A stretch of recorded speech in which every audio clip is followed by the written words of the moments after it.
Hello guys, this is Dongfield of Dongfield TV. Ito, may bagong video na naman ako para sa inyo.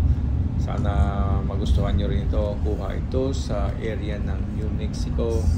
Snowy season pa nung pumunta kami dito. So, yung guys, ang hindi pa nakapag-subscribe dyan, hihingi ako ng subscription sa'yo at likes din para madagdagan ng mga subscriber ko. So, enjoy nyo lang guys ang panonood dito sa video na to. At saka mga guys, i-flex ko lang din itong dala ko sa sasakyan. This is 2024 Hyundai Santa Fe XRT. So, titingnan ko kung gaano kalakas yung torque niya na 311 feet-pound of torque. Kung gaano siya mag-maneuver paakyat ng bundok. So mga guys, ito nga, ready na kami para mag-tube dito sa snowy area na pinuntahan namin. Hindi na siya masyadong makapal pero sigurado mag-i-enjoy pa din kami. First time namin itong makarating sa ganitong area at the same time makapag-tubing pa din. So guys, panoorin nyo how we gonna do it. So let's go!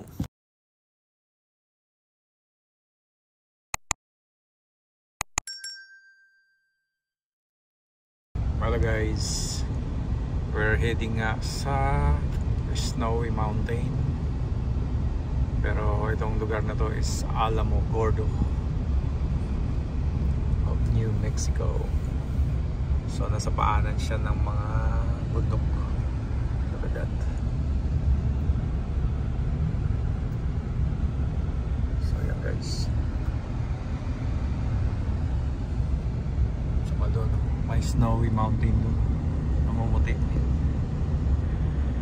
Yan, so malamang doon kami pupunta. Bakit na nga kami rito. Then hopefully mabutan namin ng aga-aga. 17 miles na lang, malapit na kami. Bakit to guys. So kailangan ng power. So nakakuha 1.9 RPM lang siya. Tingnan natin kung kaya ba niya na umakyat dito. Umakyat talaga to. Like that. Then 50 miles per hour lang ang allowed na takbo.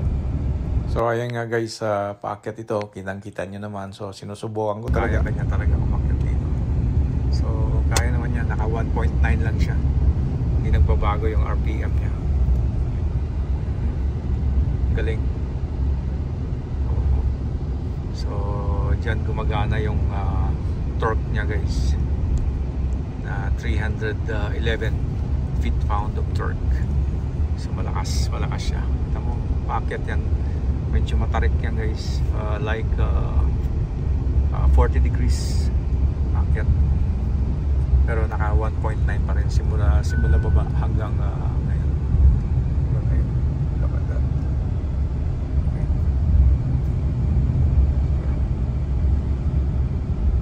So tingnan mo guys, naka 1.9 lang yan. Naka 45 degrees ang angle paakyat. Ang lakas niya guys. Ang lakas ni nag-change siya. Hanggang 2.0 siya guys. So yan. So, lakas niya umakyat.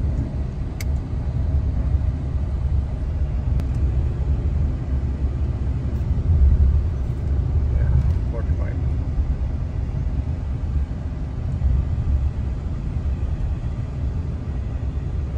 Guys, papasok na kami dito sa tunnel. Ayan, ang taas ng tunnel guys. Gilid. Yan.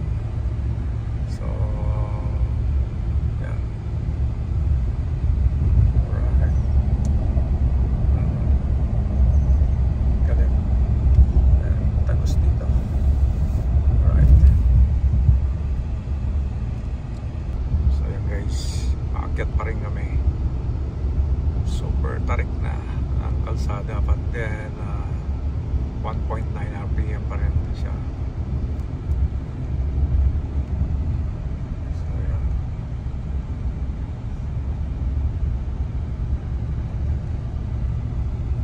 So naka-lane centering feature pa rin siya guys.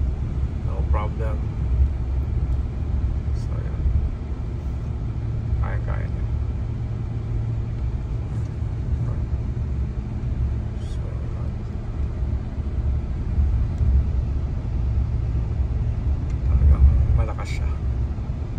So yan guys, medyo super tarik to. Kaya yan, naka 2.1 yung RPM ko. Kaya medyo hataw ang makina ni Valtino ngayon. At guys, ayan, namumuti na ang area paligid dito. So ito na yung pinakatuktok at ito na yung pinaka-plateau. So malapit na kami guys, ilang minuto na lang nandun na kami sa area. Pero hindi daw gaano kakapal na ito ngayon as compared to previous months. So okay lang, at least na witness namin, na experience namin kung ano itsura dito ngayon at anong meron dito sa taas. At ito naman talaga ang target namin para makakita ng snow. So ayun, may mga family nga dito sa gilid-gilid lang. Mukhang nag-enjoy naman sila. Yun, ang mga bata nag-skiing. So libre yun. Malamang sa susunod, ganun-ganun lang. Para just to enjoy the season. Yan guys, ilang liko na lang to. Nandun na kami sa pinaka pasukan ng puntahan namin. Arrive at Sky. Turn right and arrive at your destination.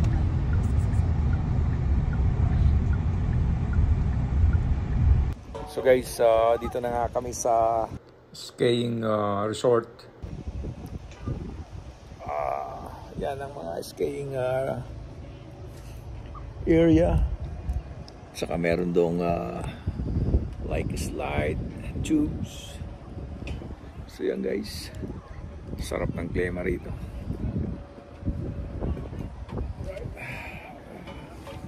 Yan. So yan, masaya. Nakakating kami rito sa So guys, magtutubing nga kami. Ito yung ticket namin. 3. So yan, 3. Then sasakay kami ang tubes. So guys, ito magtutubing nga kami ng mga anak ko.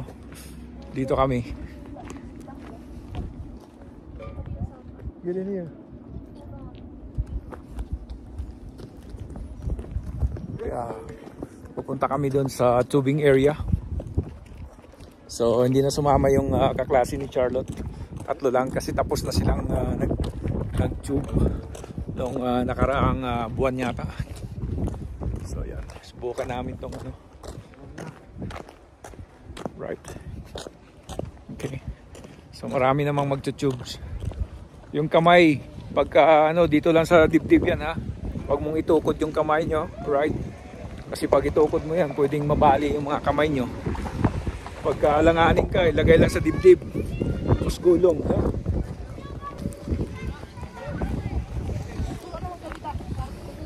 Right. Yeah. Yung area guys, preparation. Here. So guys, ito nga, magtutube kami. Ito yung pinakasalbabida namin.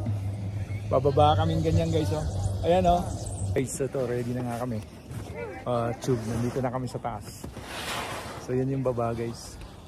Huwag ka muna mag-start pag may tao pa sa baba, Chico. Right. So yan. Sarap. Yelong-yelo, pang halo-halo. Saka doon. Ayan o, tinan mo guys. Oh. Right. Oh. Ganda ro, no? Like skiing. Wow. Yan guys, pababa yan. There you go. There. Mahaba-haba din. Alright.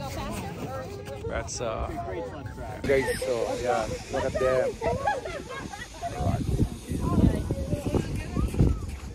Kaya mo lang ang gravity will pull you down, okay? Kaya mo lang, huwag kang mag-iba ng position, right?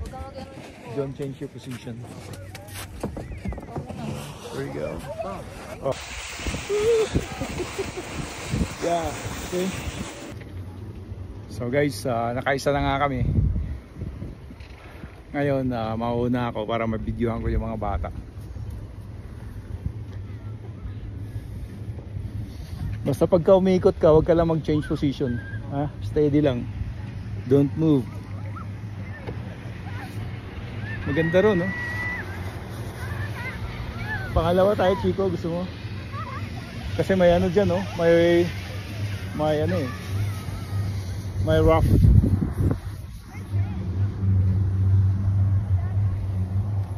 Right.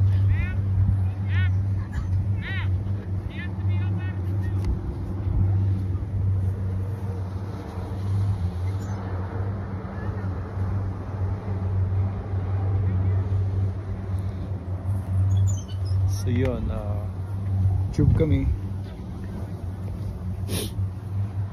Then balik kami sa taas. So we're back guys, dito sa top. Then isa pa ulit, mukhang nasasarapan. Where's ate? Yeah, alright. Okay. Yeah.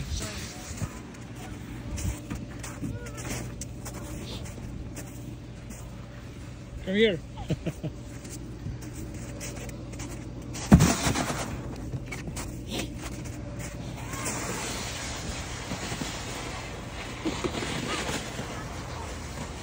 That's Charlotte. See that?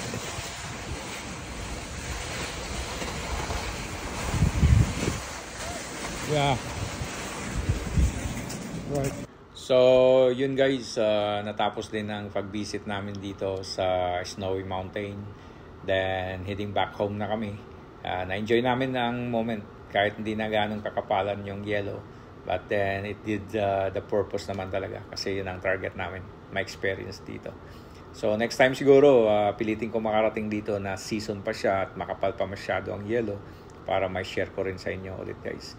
So sa mga nanonood at napapadaan lang sa video ko, may I ask your subscription then likes din sa mga datihan na palike naman ulit para at least dadami yung mga subscriber ko din. Then hopefully soon I can have more of magandang videos pa para sa inyo guys. So maraming salamat talaga.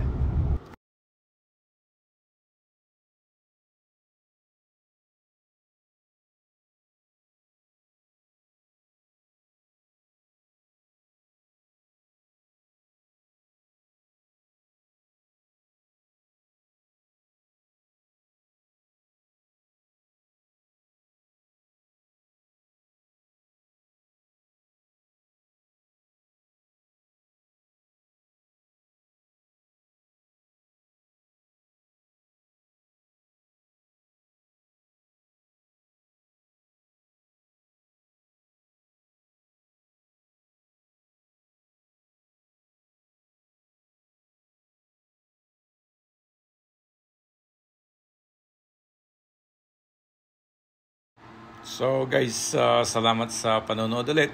Sa ulitin.